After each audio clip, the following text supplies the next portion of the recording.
just when you think you're out, they pull you back in. We've got 3 different stories today. I saw some allegations regarding Activision Blizzard the other day. I didn't know what they are. I found out what they are. I'm putting them in at this point, so consider this a trigger warning for sexual harassment.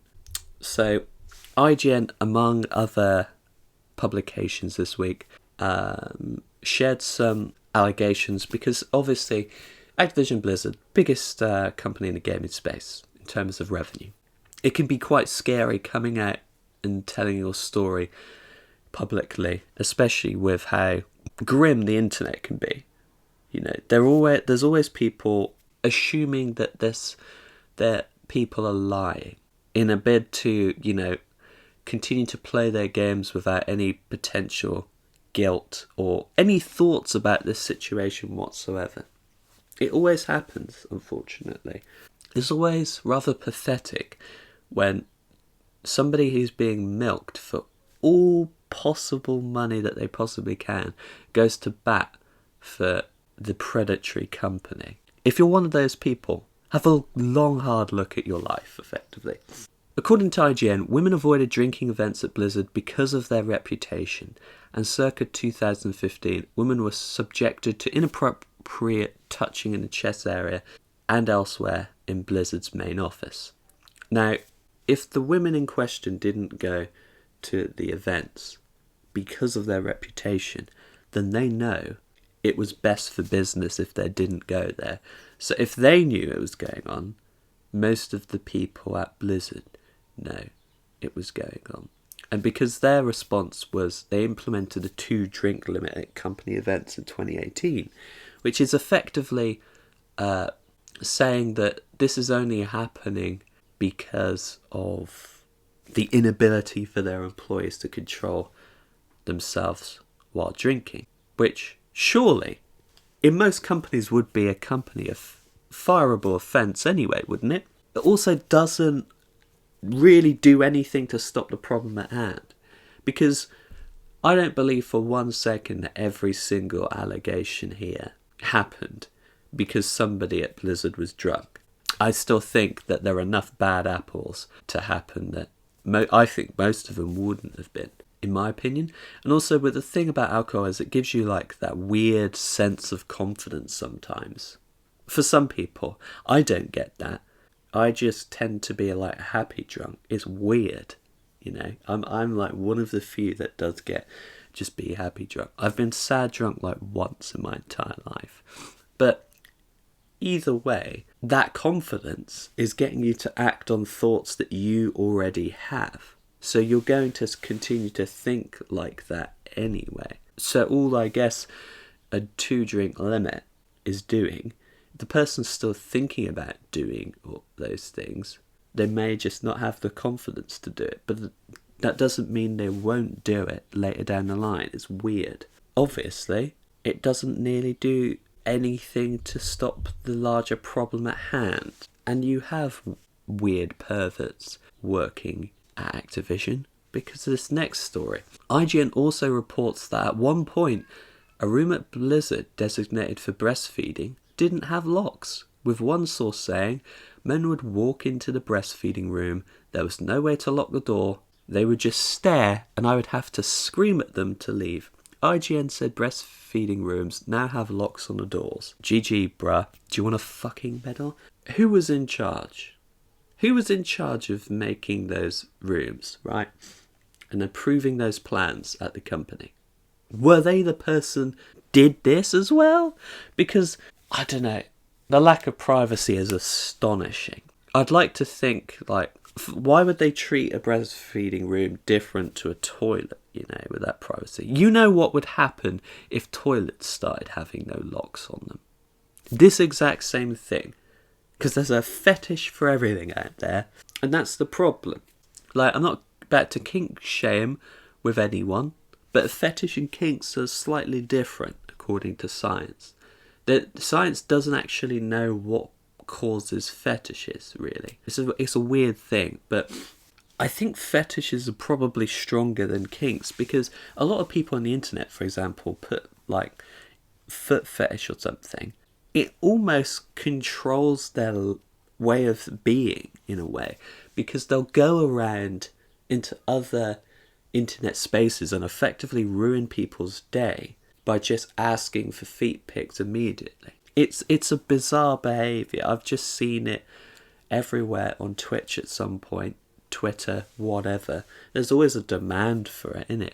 And they just don't think. It doesn't occur to them, or they just don't care about the effect it would have on the other person. Because this is non-consensual as well, which is the worst part about it. You know, there's just so many people out there, like the people out there who have that and just, you know, do it in their own time. It's consensual. I don't have to apologise to these people because they know they're not involved with this. But there's so many people out there who are weird about stuff like this and just don't give a shit. So they make everyone uncomfortable. Wayport reported that Blizzard recruiters asked a security researcher if she liked being penetrated, among other inappropriate comments at a job fair in 2015. Now, if that was me, I would have been really put off and probably just like had a crisis of confidence at said career. I have been sexually harassed at my previous job. It came at a time where I was looking to quit, and I knew the company I worked for was shit when it come to this kind of thing. They never really took it seriously. And, I mean, they basically allowed the person to come in and they just moved my work hours so I didn't have to see them, so that drunk could continue to spend money getting drunk there. And it was the thing. It was similar to this because they knew he was a problem. He'd said stuff to like 16-year-olds, right? He was a bit noncy in a way, and it was just a thing that he'd get a slight slap on the wrist, then be allowed back, and then he did something else, and the circle would continue. He'd never fully get banned or something. And obviously, they had him on. At one point, they had him so that he was, you know, in at the same time I was, and I was fucking fuming. I was fuming.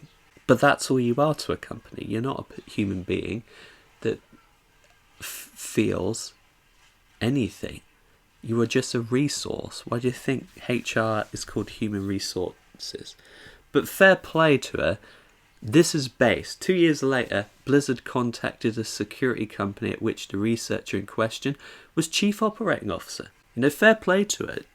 I'm more of a sensitive flower. That would have fundamentally, that would have caused some shit. I don't know. I would have had a crisis of confidence for sure. The CEO of the company, Jeremy Gosney, wrote a scathing response to Blizzard outlining the incident, issuing 3 conditions upon which the two companies could work together. One of these was charging Blizzard a 50% misogyny tax, the proceeds of which would be donated to Women in Technology International, Girls in Tech, and Girls in Code. Now, before you go, oh, that's sexist or whatever, would you want to work with a company that said those inappropriate comments to you? I wouldn't. This is a good way of making sure that you don't have to work with each other, really. And that's exactly what happened. Gosney took to Twitter last night to say Blizzard had no interest in agreeing to our conditions and they still owe the COO a formal written apology. I mean, they do, but it's been 6 years, so if it happens now, you know it's not genuine. They should do it from the individuals who said comments, really. And even then, I'm sorry, but if I do something to someone, right, and I wait 6 years to apologise, I don't mean that apology. I'm just doing it to save face. Meanwhile, Waypoint reported that in 2018, a former Activision Blizzard worker installed cameras in a bathroom, oh Jesus, at the company's Sales and Quality Assurance Office in Minnesota with the intent to spy on employees while they had used the toilet. The employee was given a suspended prison sentence. Why only a suspended prison sentence? Because that is undermining everyone's privacy and should be a bigger crime than it is. That's made me really uncomfortable. I don't even fucking work there. I mentioned the bathroom thing. Little did I know there was going to be a fucking bathroom thing later in the article. The New York Times posted an account of a former Activision Blizzard customer service employee who alleged she had once declined drugs her manager offered her at a holiday party, which hampered her career, and that the manager messaged her on Facebook to ask inappropriate questions of a sexual nature. I wonder if she screenshotted it, because if you do that, then you have legitimate proof to prove that they are bastards, effectively. A former vice president alleged to an executive asked her to have sex with him because she deserved to have some fun after her boyfriend had died weeks ago. Oh my god. Fucking hell. Jesus. Whoever that guy is, he might have made like 51% of mankind look better because of that. That is... You think about the company's response being tone deaf. That's the most arrogant / disgusting thing that somebody said in a while. Now we have Mr. J. Allen Brack resigning. But the question is, do you think this is a sign of someone facing some sort of consequence because he was in charge of the company while this was all going down? Or do you think he's leaving just to kind of save face? Similar to the Ubisoft thing, where it's like a few people resigned instead of being fired in top positions of the company because they were the ones who were actually alleged doing it. Admittedly, it's a little bit better on the surface than Ubisoft, because Yves Guillemot refused to leave and then said that, you know, they betrayed him and his values, despite I fully believe that he probably knew.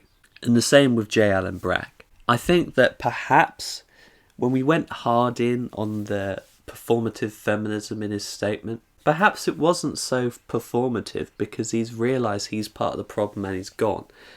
But at the same time, it's not like his career's going to be over. So he can effectively do whatever he wants to do, probably, for being in such a powerful position so far. So it's an interesting thing, you know. He didn't have to do this. Other people haven't. Some credit where it's due, but I don't know. He's still the person who oversaw this entire workplace culture.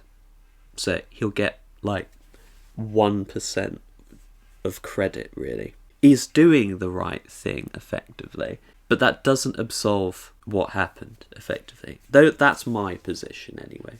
I'm going to just read his statement. To all members of the Blizzard community, we want to let you know an important leadership change at Blizzard Entertainment. Starting today, J. Allen Brack will be stepping down as leader of the studio, and Jen O'Neill and Mike Ybarra will co-lead Blizzard moving forward. Jen joined Blizzard in January as Executive Vice President of Development, where she's been providing senior development leadership and support to the Diablo and Overwatch franchises. Jen is the former head of Vicarious Visions, which is now part of Blizzard Entertainment.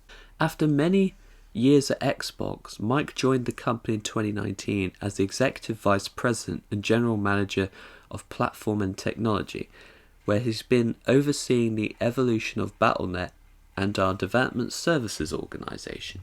Jen and Mike have more than 3 decades of gaming industry experience between them. Moving forward, they will share responsibilities over game development and company operations.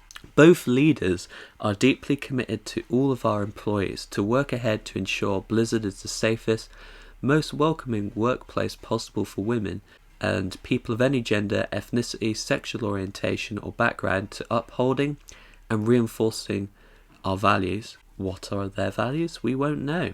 And rebuilding your trust. With their many years of industry experience and deep commitment to integrity and inclusivity, Jane and Mike will lead Blizzard with care, compassion, and a dedication to excellence. You'll hear more from Jen Jen and Mike soon. Well, they're still involved with the company with this is going on. It has to be said, though, credit where it's due. It's not credit, sorry. Mike joined in 2019, Jen in 2021. So I would say that at the very least, Jen's definitely like somewhat. It's unlikely that she'll know too much about what's going on. It is possible that and probable that she would have found out maybe if there was discussion going on, maybe before this all came out. I don't know. Mike might have been privy to anything that happened from 2019 onwards. It's just that thing, isn't it? When you promote from within and the company has a toxic working culture, you're a little bit worried. Even though that change is seen as a good thing and people be like, oh, look, this is Blizzard being held accountable kind of thing. We're not there yet, really, because there are a lot of weeds within this particular garden that need to be pulled out. Now, this is the message from J. Allen Brack. I am confident that Jen O'Neill and Mike Ybarra will provide the leadership Blizzard needs to realise its full potential and will accelerate the pace of change. I anticipate they will do so with passion and enthusiasm, and that they can be trusted to lead with the highest levels of integrity and commitment to the components of our culture that make Blizzard so special. I don't think it's special anymore, given that the past, several weeks this has been going on. Could you say Blizzard is special? The culture? Not the workplace. Firstly, thank you all for being a part of the Blizzard community and for your passion and determination for safety and equality for all. Yeah, shame you didn't do enough. Shame you didn't practice what you preach while you were the head of the company, though. You could have been seen to be actively doing stuff and then you wouldn't have had this lawsuit. It's a choice that you make by not upsetting the boat and by just keeping things as they are and making tepid punishments and not going any further like that. You made the choice, and because of that choice, the workplace culture continued to get worse. We're going to mention a few things Kotick said, which in theory sound good, but from my point of view, I think it's just a way to recover the stock price effectively and have a bit of good PR after weathering a PR storm. But I'm very cynical about companies, and especially this kind of thing. I have first-hand experience with sexual harassment and stuff. Happens to my friends, happened to myself. I unfortunately have 100% experience with sexual harassment in the workplace. Hopefully wherever I end up, once it's a bit safer for me and my battered immune system with COVID, hopefully, and this is a low bar, I won't know anyone or I won't be sexually harassed myself. Because I had it from a member of staff and a regular customer. That other member of staff basically did it to someone else via messages, and I saw the messages. They were very inappropriate to someone who was really young, and that person struggled with it and was so uncomfortable, right? And they were clearly suffering. Everyone could tell, because they'd make comments about her attitude being bad or something. It's like they're being forced to work with someone who's effectively sexually harassed them. It's going to be incredibly uncomfortable, and they're not being really listened to. There's nothing really been done about it. Unfortunately, it was made so that they definitely had to come forward, but they were so stressed out about it and the situation and didn't feel like it would be taken seriously that in the end they just quit, because they didn't want the stress with going to the police about it or something and making it this big thing. So the person got away with it. That same person, sexually harassed me as a joke or something. I don't know why you randomly slap people on the ass, but I do remember getting very angry about it. I could have got in trouble as well, because I did threaten them in response to doing it to me. And also one of my other friends just they just saw the general atmosphere regarding, like, you know, unwanted comments from, like, kitchen staff or whatever, and they were just like, one of those people in the kitchen who was known for making those comments would just message them privately. I don't know where they get the arrogance from, right, to think that they would have a chance, but they did. And then they just mentioned it once on the last day that they were leaving because they didn't feel comfortable, you know. And that's how companies can often just get away with it, because people just leave instead of having to deal with it consistently. I did the same thing. I mean, I mentioned it, but didn't really do anything about it properly. I still had to work with around the person who said the inappropriate comments to me, which I think was disgusting. They also moved me as well. They made my hours worse, effectively, because I hated working evenings, so that I could avoid the person who did it, so that they could continue making money from it. So, that was fun. But anyway, on to Kotick's statement. He goes, this is about the new leadership at Blizzard. Each of these individuals brings vast industry experience and tremendous integrity to their roles. They're the very best examples of leadership with character and accountability. I'm confident this team will ensure that Blizzard provides a welcoming, comfortable and safe workplace that is essential to foster creativity and inspiration. In addition, we'll continue to investigate each and every claim and complaint that we receive. When we learn of shortcomings, we will take decisive action, and to strengthen our capabilities in this area, we'll be adding additional staff and resources. People will be held accountable for their actions.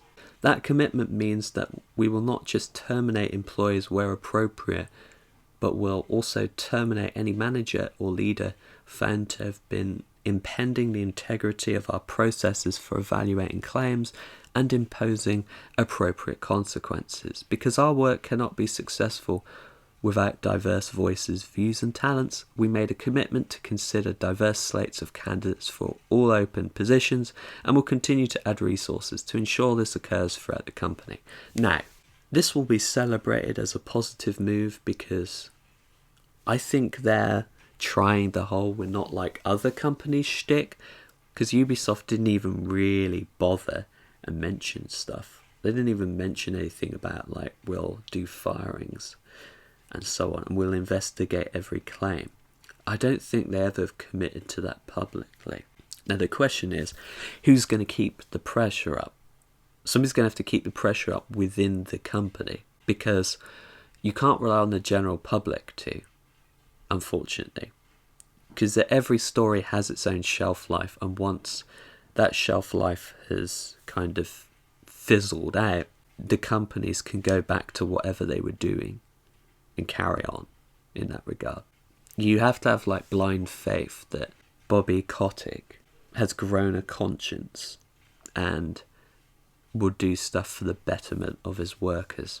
This is the same man that took 200 million home, effectively, or allegedly, without offering any sort of pay rise to staff. So I'm not really buying it. I think this is just kind of conveniently playing off the fact that, you know, people are still mad and there's stories about Ubisoft and them not doing anything, and he's going that little bit further in an attempt to have some good PR, and people can continue to spend money on Blizzard and so on, and Activision, really. So it's up to you, isn't it? You know, the person really desperate to play Blizzard games will look at this and will take it in good faith, and they'll go, oh well, there's change. Well, the leader of Blizzard left, so there's change at the company now, and he's been held accountable, so I'll continue to play Overwatch or whatever. But I don't have that awkward thing here, because, like, I liked Ubisoft games, right, but I've never had any interest in Blizzard games, really. So I don't have any, you know, uncomfortability in the fact that I will really want to play their games or something, and it's a shit company that can create an awkward sense about it, you know. yeah, he obviously goes on to say much more, but I have no interest really in regarding it. That was the only interesting part about the statement, because otherwise the rest of it is just vague statements trying to make the company look a bit better, and I'm not down here for that. But anyway, that is the end of the video. Hopefully it won't be too much change. If there is now, I will compile it in a longer video. So I'm just gonna take a few weeks off or whatever, because this is a lot of stuff to go on about, and recently the videos have been much more regular than before, so it is taken over a little bit of doing stuff. I've enjoyed making them, but at the same time, it is a lot of work. But I all hope you have a wonderful day, and maybe I'll see you in the next video.